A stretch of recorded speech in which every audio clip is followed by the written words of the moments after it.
How do you know you really exist? How do you know that you are real and that you're not, say, a figment of someone's imagination, or a simulation in a video game, or a character in someone else's story?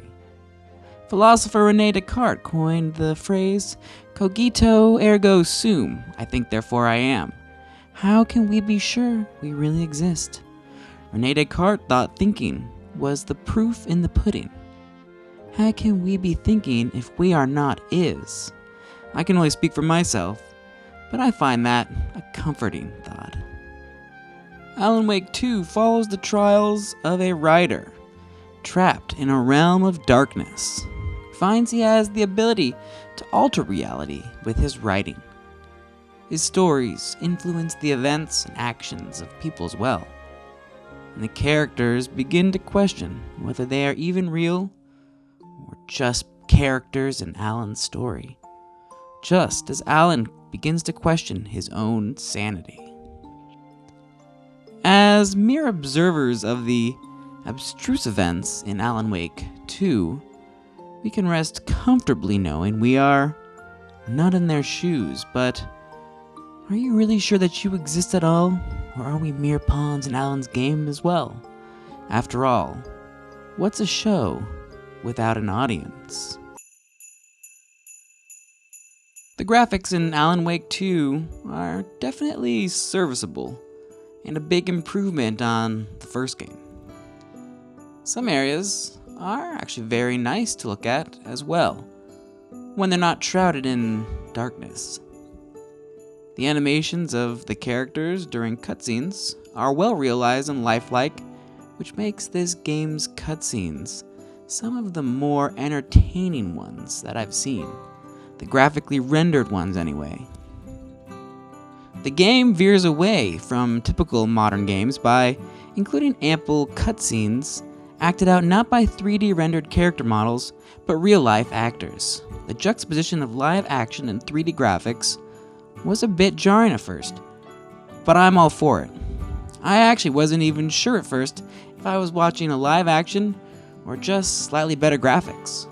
I always loved the brief interludes in games like Myst when they threw in some real-life actors.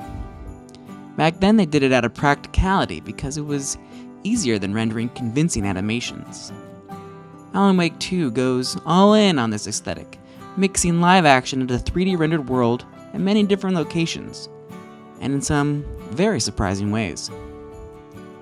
During one level, Alan Wake wanders through an entire live action rock show, which was one of the most comical but also visually interesting parts of the game. The actual game is divided between two worlds.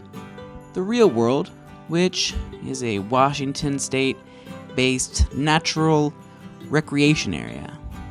It's covered in dark, creepy places for shadows to hide, giving it a typical camp horror atmosphere. The dark world is equally grim and has a misty noir urban vibe like Ghostwire Tokyo, with occasional Escher-like reality-bending spaces.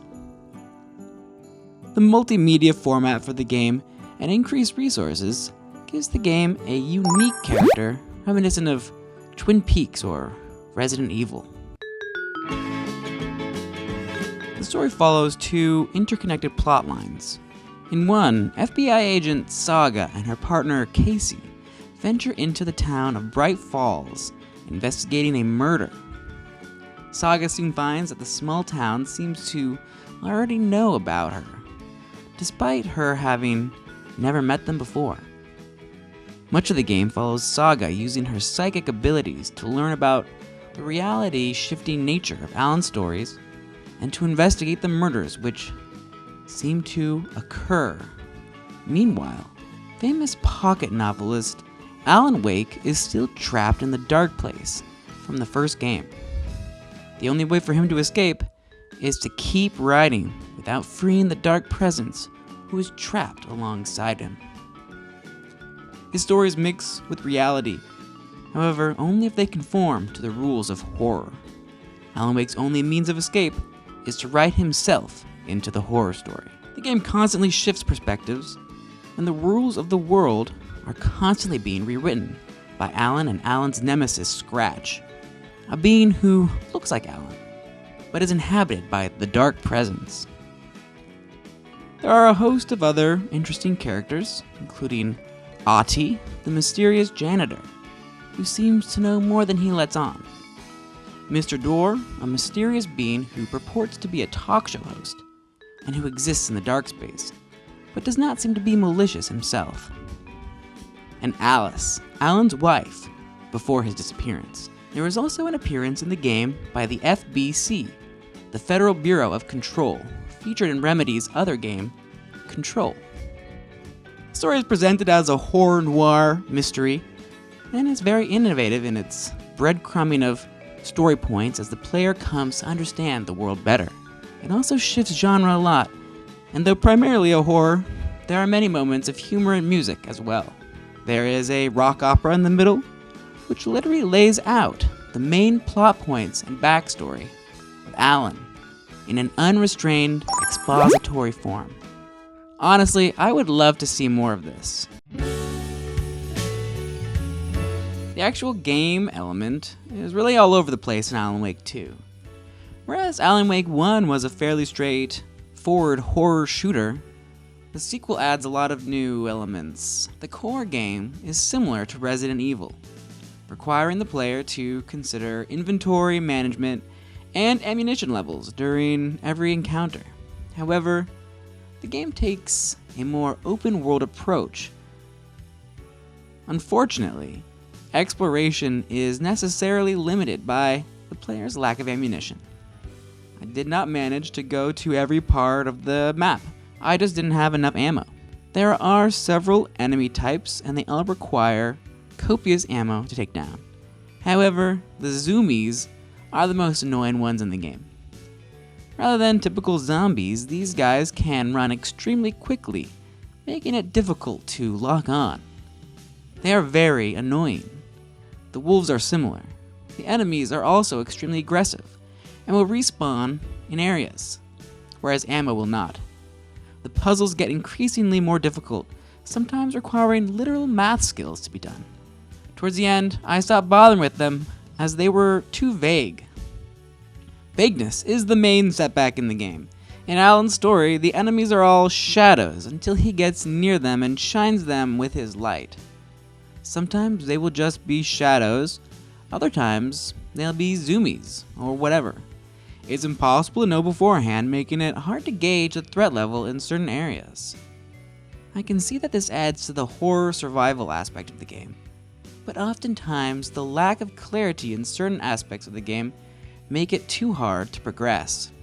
Alan has the ability to rewrite reality around himself, and his levels feature a lot of going back and forth and exploring old areas with new plot lines that totally change the setting. It's a cool ability, makes Alan's story fairly novel. Saga's story is a more classic horror experience, though it will suffer from the same issues as Alan's.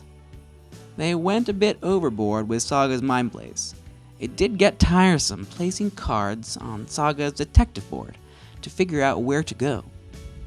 Though not always required, this aspect of the game is too slow and robotic, and there is no actual puzzle to solve. You just need to kind of put the card in the right place, and it's not always obvious where that card should go. Alan Wake 2 is at its core a typical survivor horror game with some interesting twists.